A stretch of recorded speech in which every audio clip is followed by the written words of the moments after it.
Hello everyone, welcome to agriculture Adda 24/7। Agriculture Adda 24/7 पर मैं doctor Meenakshi Rathi आप सभी का बहुत बहुत स्वागत करती हूँ। तो सबसे पहले हम शुरू करते हैं अपनी इस कोट से। अगर जेनेटिक म्यूटेशन ना होती तो हम ना होते। ऐसा क्यों भाई? देखो, कहते हैं ना कि जो लाइफ है धरती पर वो एक सिंगल सेल्ड ऑर्गेनिज्म से शुरू हुई है। उस सिंगल सेल ऑर्गेनिज्म से ह्यूमन बनने तक का सफ़र इवोल्यूशन है। ये इवोल्यूशन में हेल्प की म्यूटेशन ने। म्यूटेशन के द्वारा प्रोकैरियोट से यूकैरियोट्स बने, यूकैरियोट से मल्टी सेलुलर ऑर्गेनिजम्स बने और कॉम्प्लेक्सिटी आती गई और लास्टली हम तैयार हो गए। तो ये सारी जो कहानी है with the help of mutation ही हो पाई है। लेकिन ये म्यूटेशन क्या होता है, इसके कितने टाइप्स होते हैं, ये सारी चीज़ों के बारे में आज की क्लास में हम डिस्कस करने वाले हैं। तो लेट्स गेट स्टार्टेड। अगर आपने एग्रीकल्चर अड्डा 24/7 को सब्सक्राइब नहीं किया है, to subscribe this channel and press the bell icon ताकि हमारी वीडियोस आप तक पहुंचे सबसे पहले। साथ ही साथ अड्डा 24/7 की एप्लीकेशन आपके लिए बहुत बहुत यूज़फुल है। बहुत सारे फीचर्स हैं इस एप्लीकेशन के। बस आपको करना कुछ नहीं है, जो लिंक आपके चैट बॉक्स और डिस्क्रिप्शन बॉक्स में गिवन है उसे क्लिक करना है और क्लिक करने के बाद लॉगिन कीजिए। लॉगिन करने के बाद एग्रीकल्चर सेक्शन को चुनिए और ये सारे features, job alerts, power capsule, subject wise quiz, ये सब आपको उसमें मिलेगा जो आपकी एग्जाम प्रिपरेशन को बूस्ट करेगा। ना सिर्फ इतना ही, अगर आप किसी बैच में भी एनरोल करते हैं, as compare to website, application में आपको कम फीस पे करनी होती है क्योंकि उसमें आपको कुछ फ्री कॉइन्स मिलते हैं जिनको यूज़ करके आप एक्स्ट्रा डिस्काउंट पा सकते हैं। चलिए, तो अब हम बात करते हैं आज के टॉपिक की, यानी कि म्यूटेशन की। म्यूटेशन क्या है? What is mutation? Genetic mutation is a change in the DNA sequence. जब डीएनए की सीक्वेंस में चेंज आता है तो हम कहते हैं कि म्यूटेशन हो गई है, right? A sudden heritable change, right? तो ये डीएनए में चेंज आता क्यों है और कब आता है, इसके बारे में भी बात करेंगे। हम डीएनए का स्ट्रक्चर ऑलरेडी प्रीवियस क्लास में पढ़ चुके हैं। इसमें कुछ सीक्वेंसेस होते हैं जो नाइट्रोजनस बेस पेयर से बनते हैं, ATGC। अगर इस सीक्वेंस में कुछ गड़बड़ हो जाती है तो जो सेल है, जो वो पूरी इंफॉर्मेशन किससे लेता है? डीएनए से लेता है। उसके बेसिस पर एमआरएनए बनता है, एमआरएनए के बेसिस पर प्रोटीन बनता है। अगर वही सीक्वेंस चेंज हो गई तो प्रोटीन चेंज हो सकता है, पूरा फंक्शन हैम्पर हो सकता है, पूरी जीन काम करना छोड़ सकती है और इसी वजह से बहुत सारे हेल्थ कॉन्सिक्वेंसेस हमें देखने को मिल सकते हैं। जो ये टर्म है म्यूटेशन, ये दी थी इसको मैं कवर कर देती हूँ so that you can read this name, right? तो this was given by Hugo de Vries. इन्होंने जो है ये पहली बार टर्म दी थी म्यूटेशन, राइट? तो ये म्यूटेशन है, ये नेक्स्ट क्वेश्चन आता है कि ये कब होती है? ऐसे ही हो जाती है चलते फिरते। तो ये होती है सेल डिवीजन के टाइम पर। सेल डिवीजन के टाइम पर, क्योंकि सेल डिवीजन के टाइम पर हो क्या रहा होता है, हमारा जो सेल है ना, हमारा ये सेल है, इसमें क्रोमोसोम्स हैं। सेल डिवीजन के टाइम पर क्या होता है? ये रेप्लिकेशन होता है, डीएनए का रेप्लिकेशन होता है, राइट? तो जब डीएनए की कॉपीज बनती है, रेप्लिकेशन होता है। मान लीजिए आपके डीएनए में सीक्वेंस था ये, राइट? और कॉपी करते हुए एंजाइम ने उसको गलत रीड कर लिया और रीड कर लिया ये, है ना? तो कॉपी करते टाइम गलतियां हो सकती हैं। जब डीएनए कॉपी होता है बिफोर माइटोसिस और बिफोर मियोसिस, यानी कि सेल डिवीजन से पहले, तब इस डीएनए में कुछ चेंजेस आ सकते हैं जिनकी वजह से क्या हो सकती है? म्यूटेशन हो सकती है। Now this mutation can be of at chromosomal level, है ना? क्रोमोसोमल लेवल पर म्यूटेशन हो सकती है और जीन लेवल पर भी म्यूटेशन हो सकती है। क्रोमोसोमल लेवल पर जो म्यूटेशंस हैं वो हम ऑलरेडी पढ़ चुके हैं, है ना? Structural abnormalities of the chromosome, कुछ पार्ट उसमें इंसर्ट हुआ है, कुछ पार्ट क्रोमोसोम से डिलीट हुआ है, कुछ पार्ट क्रोमोसोम में सब्स्टिट्यूट हुआ है, ट्रांसलोकेट हुआ है, पेरीसेंट्रिक इन्वर्जन्स हैं, पैरासेंट्रिक इन्वर्जन्स हैं, ये सब आपके क्रोमोसोमल म्यूटेशंस हैं। साथ ही साथ अगर क्रोमोसोम्स के नंबर में भी चेंज आता है ना, एनिप्लॉइडी, यूप्लॉइडी, ये भी क्रोमोसोमल म्यूटेशंस में ही काउंट होती हैं। तो ये सारी चीज़ें हम chromosomal abnormalities, numerical abnormalities and structural abnormalities में पढ़ चुके हैं। आज की क्लास में हम बात करेंगे जीन म्यूटेशन की। चलिए तो शुरू करते हैं अपना ये सफ़र जीन म्यूटेशन का। तो यहाँ पर हमारे पास जो नेक्स्ट क्वेश्चन हमारे दिमाग में आता है वो क्या आता है, what are the types of mutation, mutation के क्या क्या टाइप हो सकते हैं। तो इसके काफ़ी सारे टाइप हो सकते हैं डिपेंडिंग कि हम किस बेसिस पर इसको क्लासिफाई करने की कोशिश कर रहे हैं। जैसे कि अगर म्यूटेशन आपके सोमैटिक सेल्स में होती है या जर्म सेल्स में होती है, राइट। सोमैटिक सेल्स जैसे कि आपके स्किन के सेल्स हैं, जो ये आपको ब्लैक कलर के मोल्स होते हैं, मेरे यहाँ पर एक छोटा सा है ना, तो जो ये आपको मोल्स होते हैं ब्लैक कलर के, ये म्यूटेशन की वजह से ही होते हैं, सोमैटिक म्यूटेशन की वजह से होते हैं। आप ऑब्जर्व कीजिएगा, जनरली जब बच्चा पैदा होता है उसकी बॉडी पर तिल नहीं होते हैं, विद टाइम तिल डेवलप होते हैं। और आप देखना जो ओल्ड एज वाले पर्सन है, जैसे आपके दादा दादी अगर घर में है, उनकी स्किन पर बहुत ज़्यादा तिल होते हैं, यानी बहुत ज़्यादा मोल्स होते हैं। दैट इज टाइम के साथ म्यूटेशन हो रहा है, क्योंकि हमारे skin all time skin cells हैं, माइटोसिस डिवीजन इनमें होता है ताकि इनकी सेल रिप्लेसमेंट हो सके, हमारी नई स्किन भी बनती है, हमारा साइज भी बढ़ता है। एट दैट टाइम ये म्यूटेशन होती है, राइट। तो मोल्स जो है ये माइटोटिक म्यूटेशन है। अब ऐसा तो नहीं है कि मेरे यहाँ पे तिल है तो मेरे बच्चे के यहाँ पर भी तिल होगा, बिल्कुल ज़रूरी नहीं है। यानी कि जो म्यूटेशन सोमैटिक सेल्स में होती है विच इज़ नॉट हेरिटेबल, ये हेरिटेबल नहीं होती है। दूसरी आती है जर्म लाइन म्यूटेशन और जर्म सेल म्यूटेशन। जो म्यूटेशन एग में या स्पर्म में होती है ना, that is the germ line mutation.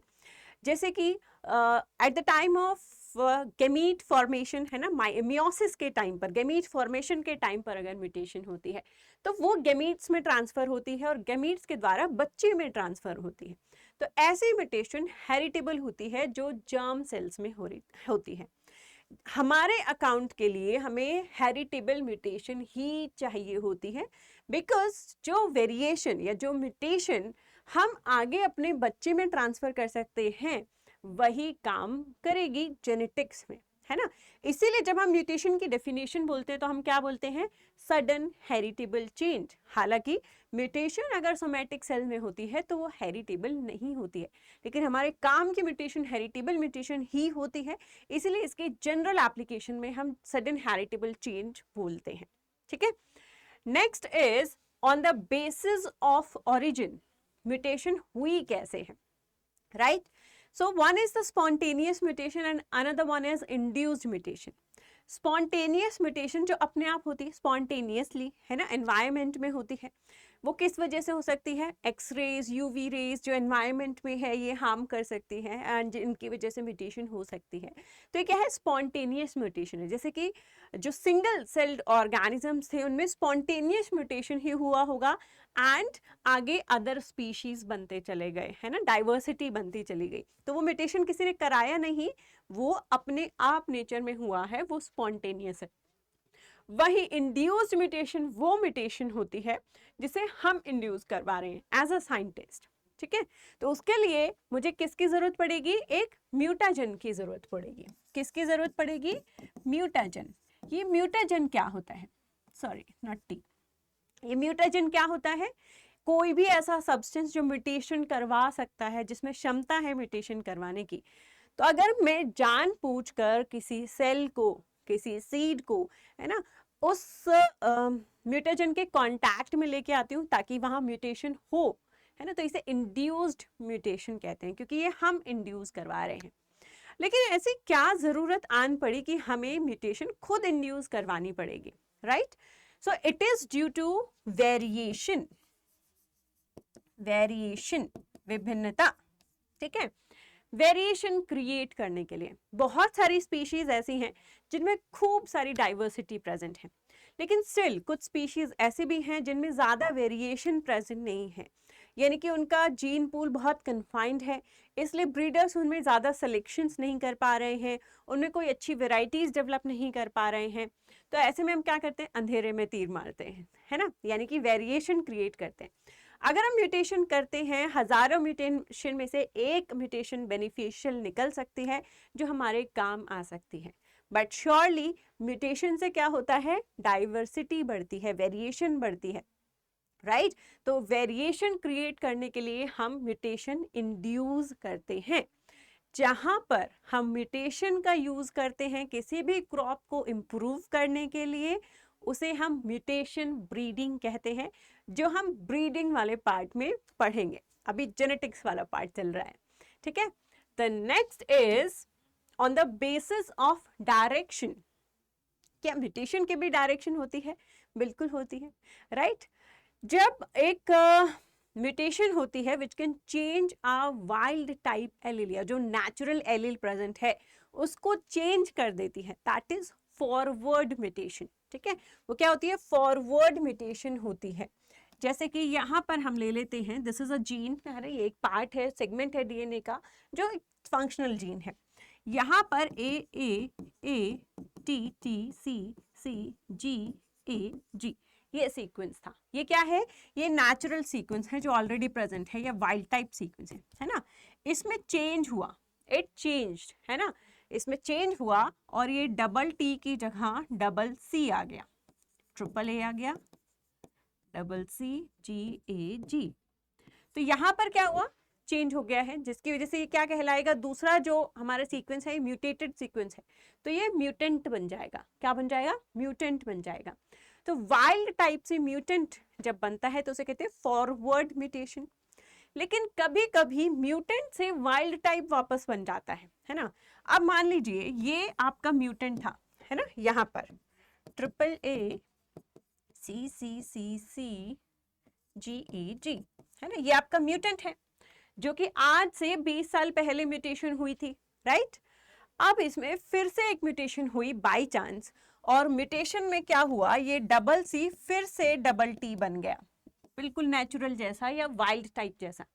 तो यहाँ पर क्या हो रहा है, म्यूटेंट फिर से वाइल्ड टाइप बन रहा है, तो इसको कहते हैं बैकवर्ड और reverse mutation. Any change from mutant allele to wild type, जब म्यूटेंट एलील फिर से वाइल्ड टाइप बनती है, फिर से नॉर्मल हो जाती है by the change, it is called as reverse और backward mutation. Now on the basis of survival, survival के बेसिस पर म्यूटेशन क्या क्या होती है, lethal, sub lethal, sub vital and vital mutation. कुछ चेंजेस ऐसे होते हैं जिनकी वजह से इंडिविजुअल मर ही जाता है ना। कुछ ऐसा बड़ा चेंज हो गया म्यूटेशन की वजह से कि इंडिविजुअल सरवाइव ही नहीं कर पाया और वो मर गया। ऐसे जो म्यूटेशन होती हैं वो लीथल म्यूटेशन होती है। जैसे कि प्लांट्स में हम बात करें क्लोरोफिल प्रोडक्शन की, प्लांट्स अपना खाना बनाते हैं with the help of chlorophyll, photosynthesis करते हैं। अगर एक ऐसा प्लांट म्यूटेट हो जाता है कि उसकी क्लोरोफिल बनाने वाली जीन्स काम नहीं कर रही हैं, जिसकी वजह से प्लांट क्लोरोफिल नहीं बना पा रहा है, तो उस प्लांट की लीफ कैसे कलर की होंगी, वाइट कलर की होंगी।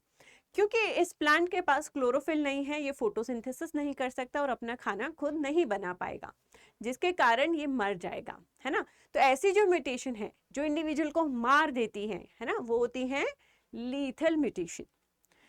कुछ ऐसी जीन्स भी होती हैं जो सब पर इफेक्ट नहीं करती, जैसे कि सब लीथल म्यूटेशन है। When mortality is more than 50% of the individual that carry the mutation. अगर 100 लोगों में म्यूटेशन है तो 60 लोग मर रहे हैं, लेकिन 40 उसको झेल पा रहे हैं, है ना। तो 50% से ज्यादा मोर्टेलिटी रेट है, लेकिन सभी नहीं मर रहे हैं, 100% नहीं है। तो ऐसी जो म्यूटेशन होती है उसे हम क्या कहते हैं, सब lethal mutation. The third one is सब वाइटल म्यूटेशन, जहां मोर्टेलिटी रेट 50% से कम होता है, यानी कि सिर्फ 20-30% लोग मर रहे हैं, बाकी चल रहे हैं, है ना। तो ऐसी म्यूटेशन को हम कहते हैं सब वाइटल म्यूटेशन। म्यूटेशन हुई है लेकिन कोई भी इंडिविजुअल मरता नहीं है, है ना, तो वो होती है कौन सी, वाइटल म्यूटेशन। तो ये है सर्वाइवल के बेसिस पर कि उस म्यूटेशन के चेंज की वजह से इंडिविजुअल सर्वाइव कर पा रहा है या नहीं कर पा रहा है। Lethal, sub lethal, sub vital and vital mutation. Now जैसा कि मैंने कहा कि हम क्रोमोसोमल म्यूटेशंस के बारे में प्रीवियस क्लासेस में पढ़ चुके हैं, तो आज की क्लास में हम देखेंगे what is point mutation. Point क्या होता है? दिस इज अ पॉइंट, दिख भी नहीं रहा आपको, राइट?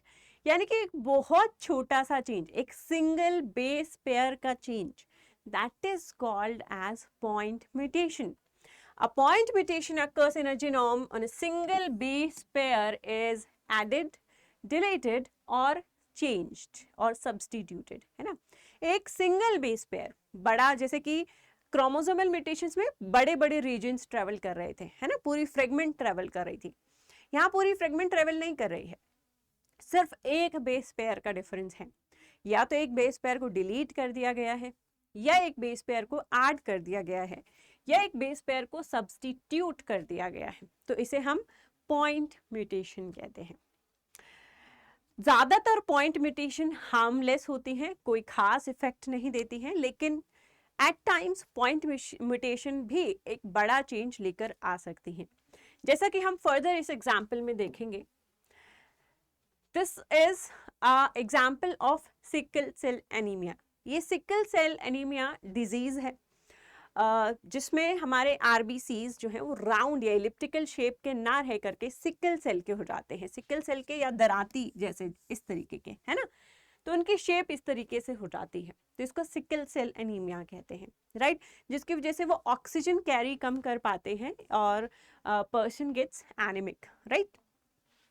ये सिर्फ और सिर्फ एक बेस पेयर की वजह से पूरी कहानी हो रही है, यानी कि एक बेस पेयर आपको सिकल सेल एनीमिया करा सकता है, राइट? तो ये देखिए, ये है वाइल्ड टाइप हीमोग्लोबिन, यानी कि नेचुरल टाइप ऑफ हीमोग्लोबिन। जब यहाँ पर CTT था तो mRNA में क्या होगा? C की जगह G बनेगा, T की जगह A बनेगा, T की जगह A बनेगा, ठीक है?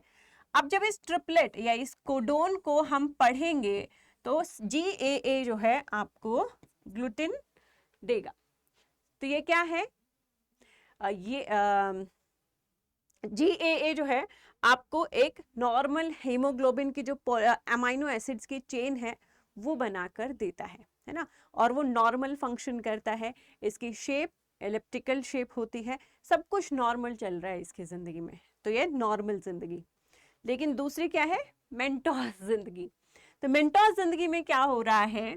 CAT, ठीक है? CTT की जगह CAT, यानी कि इस T की जगह पर A आ गया है, इस T की जगह पर A आ गया है। सिर्फ एक ही बेस पेयर चेंज हुआ, लेकिन उस बेस पेयर के चेंज होने से क्या हुआ? ये CAT यहाँ पर बन जाता है GUA, क्योंकि अब T को कौन रिप्लेस करेगा? U रिप्लेस करेगा, यूरासिल रिप्लेस करेगा, ठीक है?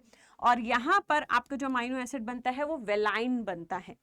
अमाइनो एसिड चेंज हो गया, यानी कि अमाइनो एसिड की सीक्वेंस ही चेंज हो गई है। इस सीक्वेंस के चेंज से प्रोटीन चेंज हो गया है, और प्रोटीन चेंज की वजह से the person is suffering from sickle cell anaemia disease. तो एक बेस पेयर की वजह से person can change into a sickle cell anaemic, right? चलिए नेक्स्ट पॉइंट हम देखते हैं। जीन म्यूटेशन में सिर्फ सब्स्टिट्यूशन या सिर्फ बदलाव नहीं होते, इंसर्शंस डिलीशंस भी हो सकते हैं, है ना? सो जीन म्यूटेशन में क्या हो सकता है?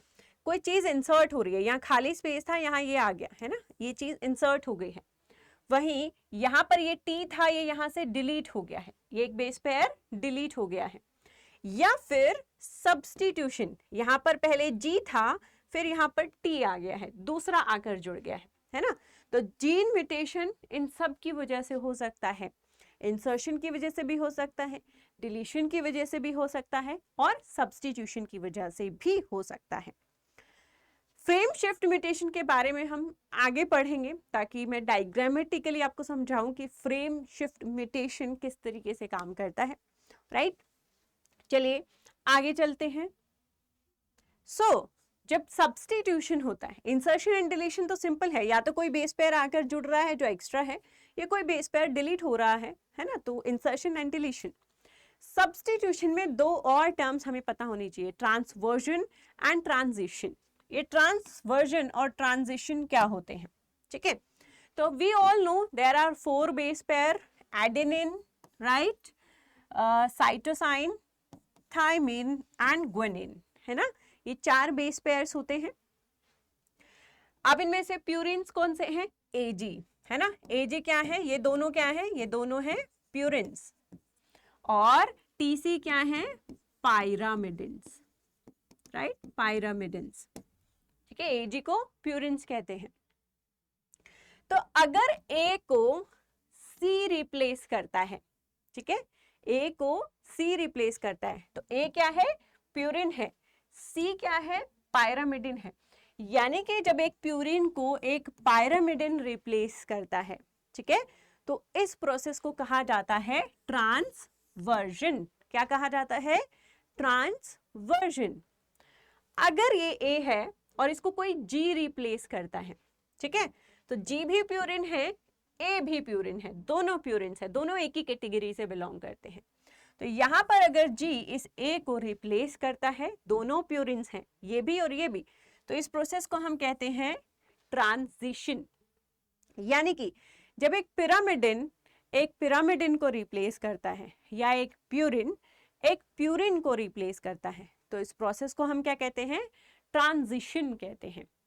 लेकिन अगर किसी प्यूरिन को दूसरा पायरामिडिन डिस्प्लेस करता है या सब्स्टिट्यूट करता है, या एक पायरामिडिन को प्यूरिन डिस्प्लेस करता है, तो इस प्रोसेस का नाम हो जाता है ट्रांसवर्जन, है ना। इसमें वर्जन ही चेंज हो गया है, वो होता है ना, अपना वर्जन अपग्रेड कीजिए, तो इसमें वर्जन ही चेंज हो गया है, प्यूरिन से पायरामिडिन हो गया है, तो यहाँ होता है ट्रांसवर्जन, ठीक है।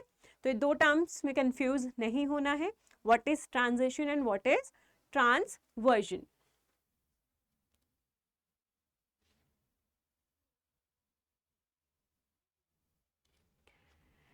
यहाँ पर आप सब्स्टिट्यूट को देख सकते हैं, ये ओरिजिनल डीएनए है ना। ओरिजिनल डीएनए में यहाँ पर इस पोजीशन पर था सी, साइटोसाइन, अब यहाँ पर सी की जगह टी जुड़ गया है, ठीक है, सी की जगह क्या जुड़ गया, टी जुड़ गया है, तो ये भी पायरामिडिन है और ये भी पायरामिडिन है, राइट। तो ये क्या हो गया, ट्रांजिशन हो गया है ना। तो ये ट्रांजिशन हुआ। अब क्योंकि ये म्यूटेंट डीएनए है, तो अब यहाँ पर एमआरएनए में भी सीक्वेंस चेंज हो जाएगा। अब एमआरएनए में इस टी की जगह पर ए आ जाएगा, राइट, टी की जगह पर ए आ गया, क्योंकि एमआरएनए कॉम्प्लीमेंट्री सीक्वेंस से ही बनेगा, और इस वजह से यहाँ पर ये अमाइनो एसिड ऐड हुआ या बदल गया, है ना, रॉन्ग अमाइनो एसिड है ये, polypeptide chain with wrong amino acid. Amino acid गलत होने से प्रोटीन का स्ट्रक्चर चेंज हो सकता है, प्रोटीन का फंक्शन चेंज हो सकता है, बेटर परफॉर्म भी कर सकता है, कम परफॉर्म भी कर सकता है, कुछ भी हो सकता है उसके साथ, ठीक है। So this is the example of substitution, right. The next is frame shift mutation. ये म्यूटेशन है सबसे ज्यादा खतरनाक, क्योंकि अभी तक सिर्फ एक अमाइनो एसिड चेंज हो रहा था, तो उसकी वजह से हो सकता है प्रोटीन में कोई चेंज आए, उसके फंक्शन और उसके स्ट्रक्चर में कोई चेंज आए, पर बाई चांस ना भी आए या बहुत नेग्लिजिबल आए। लेकिन फ्रेम शिफ्ट में तो पूरा फ्रेम ही चेंज हो जाता है। वो कैसे होता है, हम सभी जानते हैं कि जब एमआरएनए की जो कोड्स होते हैं, जो सीक्वेंसेस होते हैं, उसको हम ट्रिपलेट्स में पढ़ते हैं, राइट। तो ये आपका एमआरएनए है, यहाँ पर ACG आपका अमाइनो एसिड बनाता है, AGG अमाइनो एसिड दूसरा बना रहा है, ACU, राइट। यानी कि आप तीन तीन के स्ट्रक्चर्स में इनको पढ़ रहे हैं, रीड कर रहे हैं, और एक ट्रिपलेट कोड एक अमाइनो एसिड के लिए असाइन होता है। We all know this thing, है ना, एक ट्रिपलेट हमेशा एक अमाइनो एसिड के लिए असाइंड है, वो वही बनाएगा, राइट। तो एक पर्टिकुलर अमाइनो एसिड की सीक्वेंस होती है आपके प्रोटीन में। अब यहां पर क्या हुआ, ACGA पूरा सीक्वेंस जो है चेंज हो गया, है ना। मान लो कोई ऐड हो गया या कोई डिलीट हो गया बीच से, तो क्या होगा, अगर ये C मान लीजिए यहां से डिलीट हो गया, तो ये AG थोड़ी पढ़ेंगे हम, क्योंकि हम हमेशा ट्रिपलेट में पढ़ते हैं। तो मेरे को इस A को यहाँ पर शिफ्ट करना पड़ेगा, AGA, GGA, CUG, क्योंकि पढ़ना मुझे हमेशा ट्रिपलेट में है। ठीक है, तो यहाँ पर देखिए, अगर इस A को हम निकाल देते हैं तो यहाँ पर आता है आपका CGA, राइट, CGA। आप इस ट्रिपलेट को पढ़ेंगे फिर। ठीक है, ये ट्रिपलेट हो गया। तो यहाँ पर CGA दूसरा अमाइनो एसिड बनाता है, यहाँ पर दूसरा बन रहा है। नेक्स्ट इज, यहाँ पर आप ट्रिपलेट पढ़ेंगे क्योंकि A यहाँ पर आ चुका है, GGA। ठीक है, तो ट्रिपलेट बन गया GGA। ये ग्लाइसिन बना रहा है ना। यहाँ पर आर्जिनिन बन रहा था, यानी कि अमाइनो एसिड चेंज हो रहा है। आगे के सारे अमाइनो एसिड देखिए सब चेंज हो रहे हैं। Every amino acid has been change, क्योंकि हम ट्रिपलेट का जो कोडोन पढ़ते हैं उसका फ्रेम ही शिफ्ट हो गया है। पहले हम किस फ्रेम में पढ़ रहे थे? देखिए, पहले का फ्रेम यहाँ पर आपको दिख रहा है ना। दूसरा फ्रेम क्या हो गया है? ये इसमें जुड़ गया, ये इसमें जुड़ गया, ये इसमें जुड़ गया, यहाँ तक ये इसमें जुड़ गया, ये इसमें जुड़ गया, राइट। तो हमारा फ्रेम ही शिफ्ट हो गया रीडिंग करने का। तो इसे कहते हैं फ्रेम शिफ्ट म्यूटेशन। ये एडिशन और डिलीशन दोनों की वजह से हो सकता है, ताकि हमें अपना एक कोडोन ऐड डिलीट करने की वजह से ट्रिपलेट को शिफ्ट करना पड़ेगा। उसकी वजह से आगे की पूरी अमाइनो एसिड चेन डिस्टर्ब हो जाती है, चेंज हो जाती है। तो यहाँ पर चेंज सिर्फ एक अमाइनो एसिड का नहीं, बल्कि एक बड़े पार्ट का चेंज होता है। इसकी वजह से चेंजेस भी बड़े आते हैं और इरेगुलर आते हैं। So this is a frame shift mutation. यहाँ पर फ्रेम शिफ्ट म्यूटेशन में एक ऐड हुआ था, इसलिए फ्रेम शिफ्ट हुआ है। और अगर एक डिलीट हो जाता है तो फ्रेम शिफ्ट म्यूटेशन में अलग चेंजेस आ जाते हैं। बट चाहे ऐड हो चाहे डिलीट हो, चेंजेस आने तो पक्का है। ठीक है, तो फ्रेम शिफ्ट म्यूटेशन में रीडिंग कोडोन का जो फ्रेम है वो चेंज हो जाता है, जिसकी वजह से आगे के सारे अमाइनो एसिड्स चेंज हो जाते हैं। ये एक बड़ा चेंज होता है और इसके कॉन्सिक्वेंसेस भी बड़े होते हैं। So this is all about mutation. ठीक है, क्रोमोसोमल म्यूटेशन फिर से मैं बता रही हूँ, हम लोग पढ़ चुके हैं।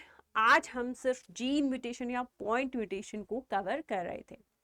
These are your batches for IBPS, RRBSO, Jharkhand FSO, ICAR, EEE, PG exam. सबकी फीस यहाँ पर रिटन है, इनको आप एनरोल कर सकते हैं अड्डा 24/7 की एप्लीकेशन डाउनलोड करके, जिसका लिंक आपके डिस्क्रिप्शन और चैट बॉक्स में गिवन है। एनरोल करते वक्त आप इस कोड का इस्तेमाल कर सकते हैं to get maximum discount on your fee, जहाँ पर आपको 80% तक डिस्काउंट मिल सकता है and you can enrol in these batches. साथ ही साथ अगर आप मल्टीपल एग्जाम की तैयारी कर रहे हैं तो ये सारी चीज़ें आपको एक जगह मिलती हैं, एंड दैट इज एग्रीकल्चर महापैक, जहाँ आपको झारखंड एफएसओ की भी क्लासेस मिलेंगी, IBPS एफओ की क्लासेस भी मिलेगी, स्टेट MSc एग्रीकल्चर की क्लासेस भी मिलेगी, ICAR की क्लासेस भी मिलेंगी। तो सारी क्लासेस मिलती हैं, उनकी टेस्ट सीरीज, उनकी ई बुक्स भी यहाँ पर आपको अवेलेबल होती है एग्रीकल्चर महापैक में, right. The fees for the agriculture महापैक is 7,359. Again, you can use the code Y448A to enroll in the batches and get 80% off in your batches, right? कैसे enroll करना है I'll show you today, right? But class पसंद आई हो तो like और share ज़रूर कीजिएगा, comment box में बताइएगा, कोई परेशानी है, कोई डाउट है तो ज़रूर लिखिएगा, या नेक्स्ट टॉपिक क्या पढ़ना चाहते हैं ऐसा कुछ है तो वो भी आप मेंशन कर सकते हैं। ठीक है, सो मैं यहाँ पर आपको दिखाती हूँ अड्डा 24/7 की वेबसाइट पर, but you have to download the application, क्योंकि एप्लीकेशन पर आपको फ़ी थोड़ी कम पे करनी पड़ती है। ठीक है, तो इस तरीके से आपकी वेबसाइट दिख रही है, ऑल कोर्सेज का ऑप्शन दिख रहा है। जैसे ही मैं इसे स्क्रॉल डाउन करती हूँ आपके पास बहुत सारे ऑप्शंस आते हैं। You have to choose agriculture. Agriculture choose करते ही एग्रीकल्चर से रिलेटेड ऑप्शन यहाँ आ रहे हैं। अब आप जिसमें भी एनरोल करना चाहते हैं उस बैच को क्लिक कीजिए, जैसे कि एग्रीकल्चर महापैक को क्लिक किया तो ये पैक खुल जाता है। जैसे मैंने इस पर एक और क्लिक किया तो ये मुझे इसकी पूरी इंफॉर्मेशन देता है ना। इसमें 500 प्लस लाइव क्लासेस हैं, इसमें टेस्ट सीरीज हैं, इसमें वीडियोस हैं, इसमें ई बुक्स हैं, कितनी हैं, सारी चीज़ें यहाँ पर आपको बताता है। या अगर एक स्पेसिफिक बैच की क्लास है तो ये भी बताता है कि इस बैच की क्लासेस कितने कितने बजे है, स्टडी प्लान क्या है ना, वो सब आप यहाँ से देख सकते हैं। And if you feel better for your preparation तो आप बाय नाउ पर क्लिक करेंगे। ठीक है, यहाँ पर ऑलरेडी एक कोड लगा हुआ है, but if you want the more तो यहाँ पर वो कहते हैं ना, ये दिल मांगे मोर, तो यहाँ पर you have to type the code Y448 and enter. जैसे ही Y448 एंटर करेंगे the fees will be reduce from 7,999 to 7,359।